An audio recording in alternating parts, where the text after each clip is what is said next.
Vamos dar uma olhada em uma história bem interessante. Como é que um movimento espiritual, que hoje é global, se organiza para funcionar? Pois é, essa é a grande questão, né? Como é que uma igreja com milhões de pessoas, espalhada por mais de 200 países, consegue se manter unida?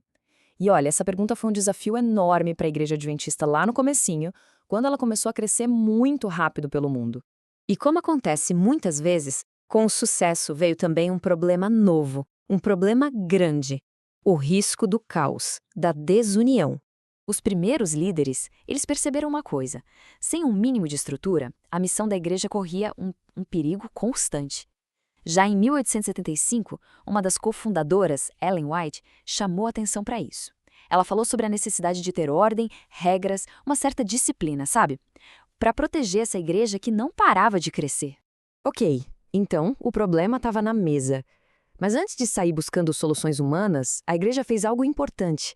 Ela foi olhar primeiro para os seus próprios fundamentos, para sua teologia, em busca de um norte, de um princípio que guiasse tudo. E essa crença é fundamental para entender todo o resto. A ideia de que a Igreja de Cristo, mesmo com suas falhas, é o foco do cuidado divino aqui na Terra, isso estabeleceu uma base. A Igreja era vista como uma instituição divina que merecia, sim, ser organizada e protegida com muito cuidado. E essa base para a estrutura da igreja, ela foi encontrada em exemplos que já estavam na Bíblia. Desde a própria ordem da criação, que mostra um Deus de ordem e não de caos, passando pelo antigo Israel, que tinha um sistema de governo super organizado, até chegar na igreja do Novo Testamento, que é descrita como um corpo só, o corpo de Cristo, com muitas partes conectadas. Então tá, a necessidade de organização era clara, o princípio teológico estava estabelecido. Parecia que era só criar as regras, certo? Bom, não foi bem assim. O caminho até uma solução foi, digamos, complicado. E essa jornada, até ter o manual da igreja, foi longa, cheia de debates. Olha só que interessante essa linha do tempo. Em 1882, a Associação Geral votou para preparar umas instruções para os oficiais. Mas, um ano depois, em 83, a proposta de um manual mesmo formal foi rejeitada. E o motivo é fascinante. Muita gente tinha medo que o manual fosse burocratizar a igreja, sabe? Que tirasse a liberdade dos pastores. Levou um bom tempo, teve até um guia não oficial em 1907, para só em 1932 finalmente sair o primeiro manual da igreja oficial. Aqui a gente vê uma mudança de mentalidade gigantesca ao longo de 50 anos. A igreja saiu daquele medo de criar uma burocracia rígida, de sufocar a liberdade, para entender que o objetivo era outro. O propósito, em 1932, era preservar as boas práticas que já funcionavam e dar um guia, um norte para essa igreja que não parava de crescer no mundo todo. E isso nos leva a um ponto super importante. Como esse sistema se organiza para não ser uma burocracia de cima para baixo? Pelo contrário, a autoridade pertence aos membros. A forma de governo é o que se chama de governo representativo. O que isso quer dizer na prática? Quer dizer que a autoridade, o poder, digamos assim, começa com os membros. Ela não vem de cima para baixo, ela flui da base dos membros da igreja local para cima.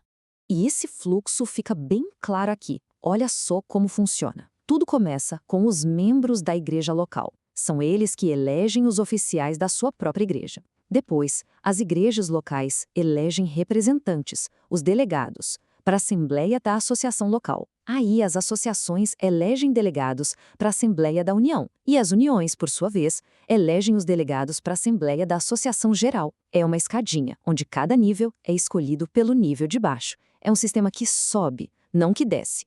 Agora, apesar da autoridade começar na base com os membros, existe um ponto onde a Igreja Mundial fala com uma só voz. E esse ponto é a Associação Geral em Assembleia. Ela é considerada a mais alta autoridade da Igreja aqui na Terra, debaixo de Deus, claro. Entre uma Assembleia e outra, a Comissão Diretiva da AG atua por ela. E o manual da Igreja? Bom, os princípios dele devem ser seguidos por toda a organização.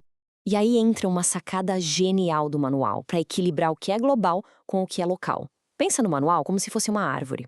Os capítulos principais, a parte mais importante, são o tronco, a base. Ali estão os princípios que valem para o mundo todo, que mantêm a unidade. Essa parte é tão central que só pode ser mudada pela Assembleia da Associação Geral. Já a seção de notas, essa é como os galhos, as folhas. Ela tem material extra, explicações, exemplos, que podem ser adaptados para cada lugar, para cada cultura. Essa combinação de um centro forte com flexibilidade nas pontas que faz a coisa toda funcionar. Mas no fim das contas, para que tudo isso? Para que essa estrutura toda de regras e organização? Bom, tudo isso serve a um propósito maior, a uma missão unida. E essa organização é essencial para coisas bem práticas. Por exemplo, para garantir a manutenção dos pastores. Também para proteger as igrejas de membros que não vivem de acordo com os princípios. E, o mais importante de tudo, para levar o evangelho para novos lugares, para fazer a missão avançar. E essa citação resume tudo de uma forma muito poderosa. A ideia de que a unidade da igreja é, na verdade, a maior prova de que a mensagem dela é verdadeira. Ou seja, a ordem interna não é só burocracia. Ela está diretamente ligada à capacidade da igreja de mostrar para o mundo o que é o amor de Deus. Então, o que a gente vê é que essa estrutura toda, que nasceu de uma necessidade prática e se baseou na teologia, é muito mais do que um simples livro de regras. É um sistema vivo que continua guiando a igreja. Mas, claro, isso deixa uma grande questão no ar, né? Como é que uma estrutura, que já tem um século, pode continuar funcionando e servindo a uma missão em pleno século XXI? Um mundo que muda cada vez mais rápido. Pois é, essa é a pergunta que a igreja enfrenta hoje.